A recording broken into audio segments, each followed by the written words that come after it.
Hey gang, I know I've said in some of my past streaming videos that I don't really want to do many political videos just because I am really burnt out on the whole process at this point.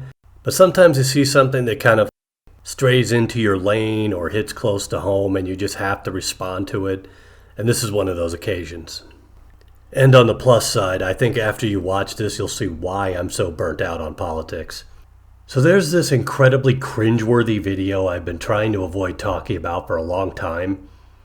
And no matter how much I try to push it out of my head, it just keeps turning up again and again in my Twitter feed long after the video was first published. I'm starting to think if I don't make a response video to this, I will forever be cursed to roam Twitter, being periodically reminded of its existence and what it says about the state of the American left these days. So to prevent a fate worse than death, I'm doing this video. First, a little background. For those of you who don't know, MeansTV is this leftist, worker-owned cooperative streaming service that also operates a YouTube channel.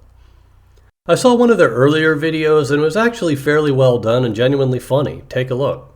How many of you live in a country that would rather watch you die painfully than provide single-payer healthcare?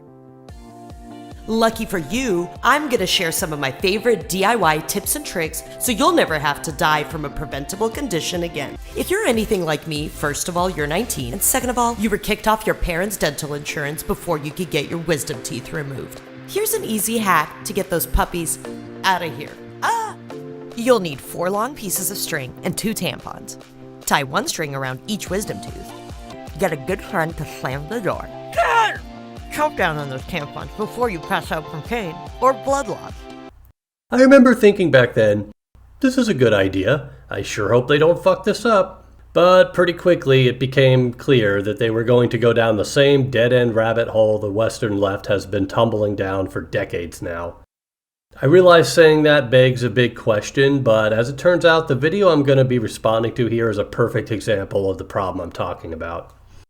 The video is called We Asked Russians, Socialism or Capitalism? Now right away I thought that was odd because why ask Russians? Russia hasn't even claimed to be socialist since 1991. And if we assume the Soviet Union was socialist, it was really state capitalism. There are of course several other former Soviet republics as well as Warsaw Pact states, many of which are cheaper and easier to get to than Russia. Seems like you'd want to be a little thrifty if you're a donor-funded net... Oh, I think I know why they went to Russia. So the host of our video is Isha from the podcast historic.ly, historically. The podcast claims to, quote, decolonize history and debunk myths from the corporate media. Yet from what I've seen, they seem to be pretty cool with colonialism as long as it's not being done by the West. Russian and Chinese colonialism and imperialism are A-OK, apparently. Also, at least one of the guests works for a literal Russian propaganda outlet, Sputnik, which routinely platforms far-right ideology and, well, a lot of this.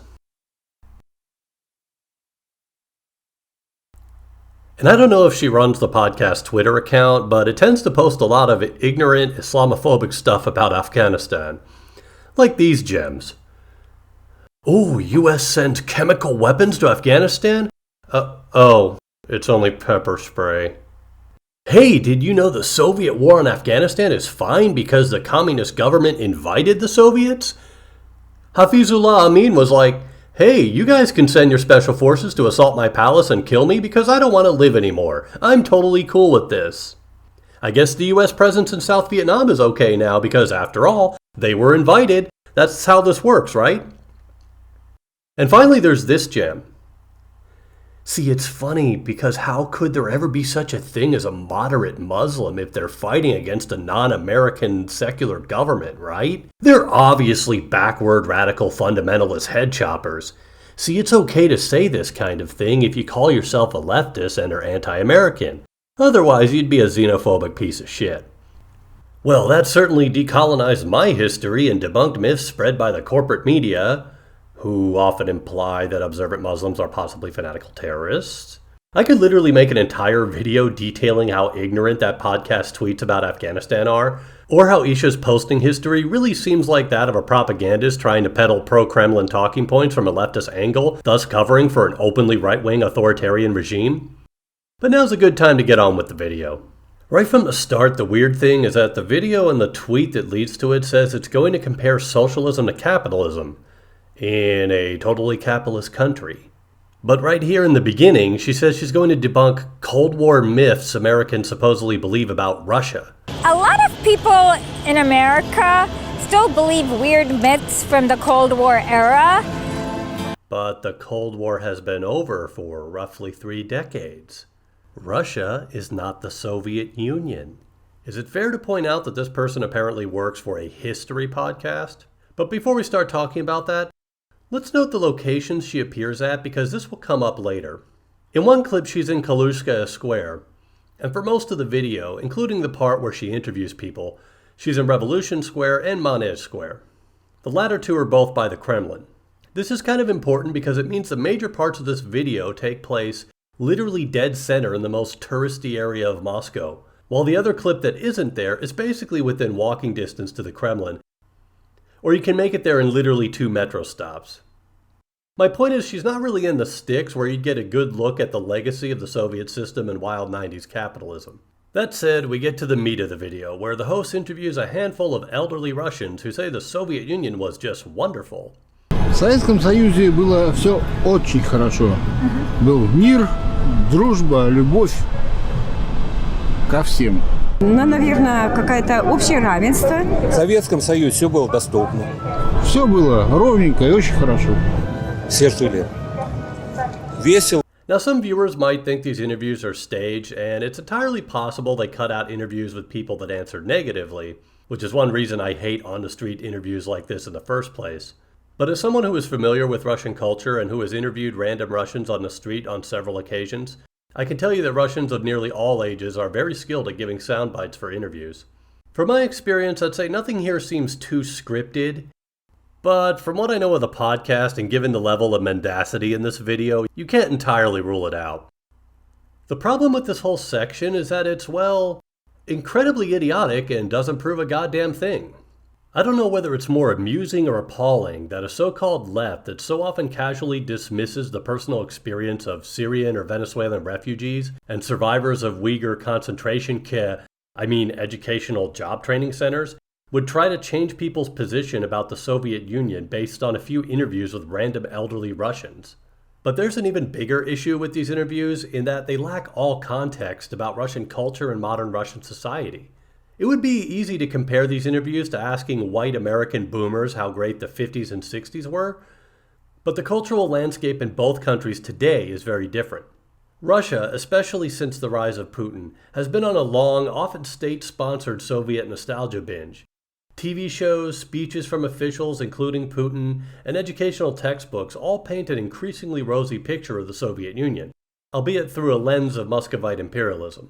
Oftentimes, the general tenor of this propaganda is that the Soviet Union was fine and only failed because of those meddling Westerners and their lackeys in the non-Russian republics. If the USSR is ever criticized for something, it's typically because it didn't crack down hard enough, or it gave too much autonomy to Union republics, which used to be part of the Russian Empire.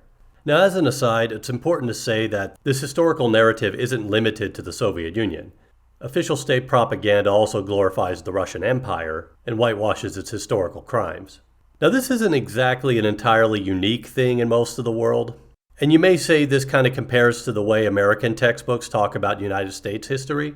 But as much as textbooks whitewash American history, there's usually a general inkling that at some point in the past, we did a lot of bad things. This kind of admission is something you don't see in Russian history these days. Despite the inherent contradiction between the Russian Empire and the Soviet Union, both are glorified and whitewashed. Basically, Russia was always right and is always right. So that brings us to another point about old Muscovites pining for the Soviet Union. Talk about cheap bread and sausage is common, but if you really start to talk to some of these people off camera, as I did for years, you start to notice many of their reasons for missing the Soviet Union aren't all that progressive, and are oftentimes downright reactionary. Such reasons usually involve anti-Semitic conspiracy theories or homophobia. But more often than not, what these people really lament is the loss of a significant portion of territory they see as rightfully belonging to Russia. Worse still, from their point of view, many nations they don't think have a right to be nations became sovereign independent states. See, the dominant worldview among the Russian ruling class, which is promoted to the rest of society via the media and educational system, is that the world should be, quote, multipolar, which really means divided into great powers with their own spheres of influence. Smaller nations aren't real and have no right to sovereignty. They're merely squares on a geopolitical chessboard. Really, nothing any of these people say tells us anything about socialism or debunks any myths. You're basically listening to a bunch of Soviet boomers fondly but unrealistically reminiscing about their youth. Pretty much everything these people say is laughably false to anyone with even a passing familiarity with Soviet society or Soviet history. Like this. Дружба, любовь ко всем. And this. Сердцу лет. Весело и счастливо. Радостно. And especially this. Не было ощущения социальной несправедливости. Well, if you ignore things like entire ethnic groups of people getting deported, or maybe striking workers getting gunned down, or people getting locked away in mental hospitals for expressing their political opinions, well then yeah, no sense of social injustice. To be honest, most of this doesn't even merit a detailed response. Might as well just move on to the next idiotic thing in this video. There's this really funny part where she brings up another myth Americans believe about Russia. One of the most ridiculous myths is that everything in Russia is dull, gray, and depressing. Okay, a lot of Americans believe that, as do many Russians in fact. What's that have to do with socialism though? How will she dispel this myth? Actually, that's completely a myth. A lot of the buildings are brightly colored, pink, red, blue, orange, very, very colorful, like they're from Candyland. Okay, remember when I said she's in the most touristy spot in Moscow?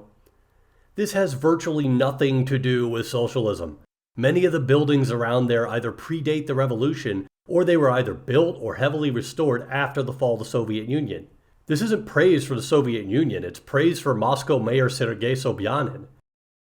Sobyanin basically tore up central Moscow for about 2 years, and while it was not without a lot of controversy, he ultimately succeeded if you define success as making your capital city a hipsterish copy of every other major city these days. But stay tuned because I saved the best part for last. As you can see, the St. Peter's Basilica almost looks like a birthday cake. Very festive. As you can see, the St. Peter's Basilica. The St. Peter's Basilica. Yes, the corporate mainstream neocon media would love you to believe that's St. Basil's Cathedral, but actually it's St. Peter's Basilica. Seriously though, they left that in the final cut. What better way is there to conclusively demonstrate that these people know absolutely jack shit about Russia or socialism? Alright, listen here. Millennial and Gen Z socialist, let's have a little chat about what you just saw. Look, I get it. I've been down this road before myself. I know you see the worst people imaginable constantly calling everything they hate socialism and associating everything with the Soviet Union or Stalin. Some of you never considered yourself socialist, but when you voice support for healthcare or any government spending that isn't for the military or a giveaway to billionaires, the response is always something like, you don't like capitalism, but you're using an iPhone, Venezuela. In fact, some examples of these people are seen in this very video. This video, however, is not a suitable answer to those people. Hell, this video looks like something TPUSA or Daily Wire would produce as a parody of millennial socialist. And here's the cold truth. As much as embracing 20th century communist aesthetics and defending failed regimes might feel like you're being subversive and rebelling against the heartless, immoral capitalist system, you're not. There will never come a time when the majority of people suddenly decide the well-established consensus on the Soviet Union got it totally wrong and then rise up for socialist revolution. All you're doing is denigrating the memory of millions of people, many of them sincere communists or at least honest workers and peasants who believed they were fighting for a better world. And you're defending a corpse. What the Charlie Kirks and Ben Shapiros of this world don't want you to know is that the most destructive policies that occurred in countries like the Soviet Union or Communist China took place because the government basically subordinated human life and well-being to economic ends. Kinda like this other system you might have heard of. And if that still doesn't convince you because you think the recorded history of literally millions of eyewitnesses and documentary evidence, hey, this sounds familiar, is all just Nazi Cold War propaganda, well, try this little thought experiment sometime. Imagine that all that stuff you deny about the Soviet Union were true, and then study the history of the breakdown and breakup of the Soviet Union. I think you'll find that what actually happened very closely resembles what you'd expect to happen to a country where all that stuff, from mass executions to deportations of entire ethnic groups, actually took place. Socialism was supposed to be better than colonialism, imperialism, and capitalism.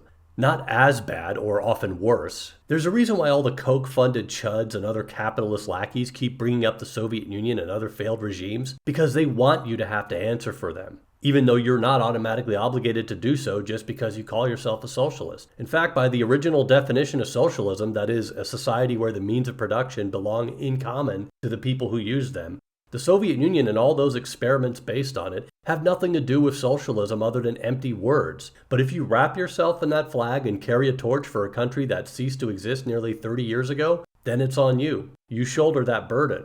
You decide if you really want to stick up for values like equality, democracy, and social justice. And if you're really serious about doing so, you might want to evaluate whether or not your words and actions actually serve that goal. Or do you basically want to be a fascist whose list of unworthy peoples just happens to be shorter and slightly more nuanced? And I realize this is hard to accept for a lot of Western leftists, but look at it this way. This movement has been doing essentially the same politics for literally decades, and what have we to show for it? Look at your experience of the world around you for the past 10 years and ask yourself who seems to be winning. To me, it kind of looks like a non-stop right-wing victory lap the whole time. And even if Bernie Sanders gets the nomination and defeats Trump, the work of undoing the damage wrought by the ruling class against working people in America will still appear insurmountable. It is a struggle that needs dedicated people, and running around with your hammer and sickle symbols, guillotine memes, and historical denialism might satisfy your need for rebellion, but it isn't winning the people we need to this cause. What we need is a transnational solidarity movement for a better system, a more humane system. But instead of that, we have this. Actually, that's completely a myth. A lot of the buildings are brightly colored. On a donor-funded media outlet, no less. We have an isolationist populist movement that puts the U.S. at the center of everything and ignores movements in other countries unless they can somehow fit them into their oversimplistic narratives. If you want to settle for that, if you want to continue the politics of utter failure, by all means do so. But don't tell me what you're doing is for socialism or building a better future when you're spending all your time and energy defending the errors of the past. Well, that sure was fun and hopefully didn't cause any permanent brain damage. If you'd like to see more of this in the future, I would ask you to click like and subscribe.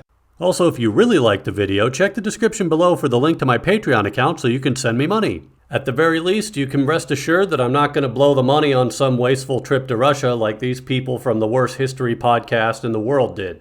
And that's a comforting thought. So, see you next time.